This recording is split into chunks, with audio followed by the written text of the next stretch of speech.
And just like that, we're with the next artist. A very warm welcome to Mrs. Rita Maomenos. How are you? I'm good. Thanks for the invite.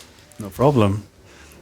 So what was the first thought that went through your head when we asked you to do a little mix for us? Because it's not the first time that you heard from us, of course. We have had you on the Raising Borders podcast a couple of months back. This time we're also going to hear you and see you play, of course. How are you? What were your thoughts on how you're going to do this set? Are there anything different that you usually do?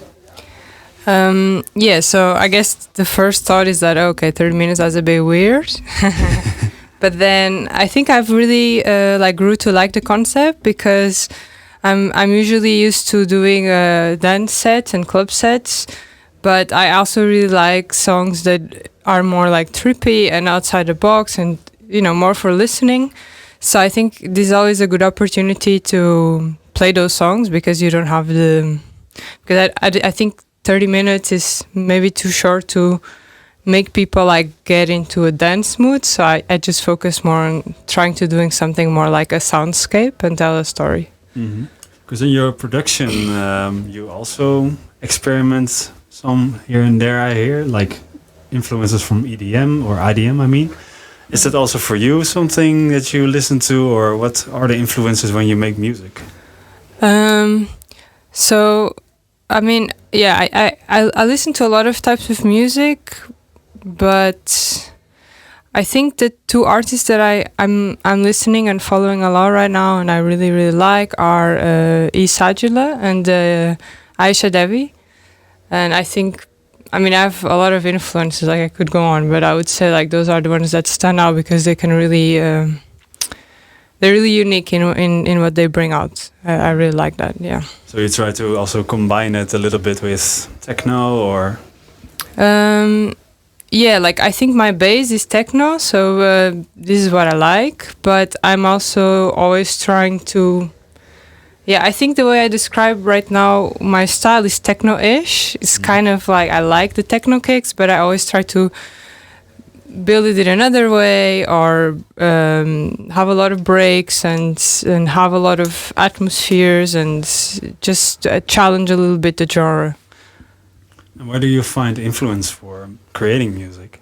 Yeah, so I think my biggest inspiration and it's just society and humanity and people. So, for example, like a lot of artists were not inspired at all during the pandemic because there was no parties. But for me, it was like the most inspiring period because it felt like the apocalypse and like everything looked so unreal and so crazy that I really got inspired in that phase. Yeah. So yeah, I just in the end I think that I'm a lot of times sad about just reading the news and knowing like stuff about the world and how bad things are for some people. And I think music is really a way for me to address that and like have some sort of say in that. Yeah.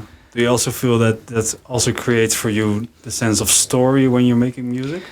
Yeah, I think so. And I usually don't really think about making music for a club, for example. I always think about like what is the feeling or what is the message for me or what do I want to explore and then just see how it goes. So it's not that I try to make club music usually. Yeah. And where did you start and how are you now? What was your musical journey? Did you make totally different music when you started out or? Actually not that much. Like there's obviously an evolution, but I think in terms of style, since the beginning that I started producing, it was kind of consistent, I would say.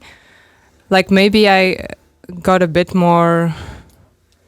No, I think in terms of production, like in terms of DJ, I think I changed quite a bit. But in terms of production, I think I've been drawn to a certain style, like which is very clear. Yeah. Oh, nice to hear. And how did you? Because you say that your style has differed in what you play. Has playing for the crowd changed your perspective on how you want to play, or where did the change come from? I think I just get bored with stuff.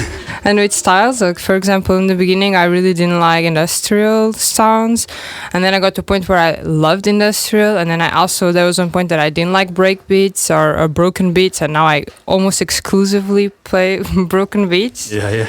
So yeah, sometimes I just get bored of stuff. Like now I'm not bored of industrial and distorted sounds yet, but I am looking a little bit into more elegant types of distortion. Like I don't want it to be like overboard. Like I like it, but it needs to be not over the top, you know. Yeah. More clean here and there. Yeah. We have asked this question to quite a lot of people that played already for us and do the podcast.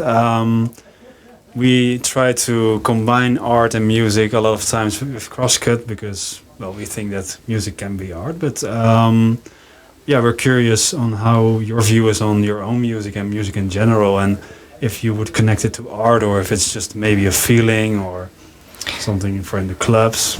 No, I'd like to think. Definitely for me, there's artists that they make art with their music. I'd like to think that I make art, and I think there's really a lot of emotions that you can transmit with music and feelings. So I think that's also what I try to do, and for me, that is art. Well, that's awesome to hear. We're very curious on what you're gonna do. Do you have like a sneak peek of what we can expect from you in this half hour? I really wanted to do something a bit heavy, but also very deconstructed and not really groovy. So it's not, but more like a soundscape, like a type of vibe. I guess that's how I would describe it. Well, we're very curious to hear. So if you're ready, you can plug in your USBs, your SD cards, your CDs. It's all possible with these. Cool. All right. Thank you. I wish you good luck. Thank you.